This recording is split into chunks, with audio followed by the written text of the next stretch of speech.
ಹೆಣ್ಮಕ್ಳು ಅಂದಮೇಲೆ ಅಡುಗೆ ಬರಲೇಬೇಕಾ? Good morning. ಈ ಕ್ವಶನಿಗೆ ನನ್ನ ಹತ್ರ 2 ಉತ್ತರ ಇದೆ. ಒಂದು ಹೇಳ್ಬೋದು, ಇದೇ ಕ್ವಶನ್ನ ನೀವು ನನಗೆ 8 ಇಯರ್ಸ್ ಬ್ಯಾಕ್ ಕೇಳಿದರೆ ನಾನು ಅಂತಿದ್ದೆ it is not at all needed ಅಂತಿದ್ದೆ.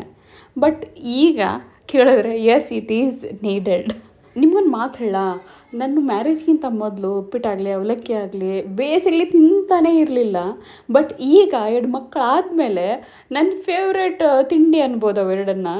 ಅವು ಈಸಿಯಾಗಿ ಮಾಡಿಬಿಡ್ತೀವಂತಲ್ಲ, ಬಟ್ ಅದೆಲ್ಲೋ ಒಪಿನಿಯನ್ ಚೇಂಜ್ ಆಗಿದೆ ಅಂತ ಅಷ್ಟೇ ಆಗುತ್ತೆ.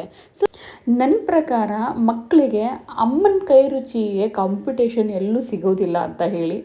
ಈವನ್ ನಾನು ಸಹ ನಮ್ಮ ಅಮ್ಮನ ಸ್ವಲ್ಪ ಡಿಶಸ್ ಇದೆ ನನ್ನ ಮೆಮ್ರಿಯಲ್ಲಿ ಅದು ಯಾವ ಥರ ಇದೆ ಅಂದರೆ, ನನ್ನ ಅಮ್ಮನ ತವ್ರ ಮನೆಗೆ ಹೋದಾಗೆಲ್ಲ ನಾನು ಅಮ್ಮ ಕೇಳ್ತೀನಿ, ಅಮ್ಮ ಇದನ್ನು ಮಾಡಿಕೊಡು ಅಂತ.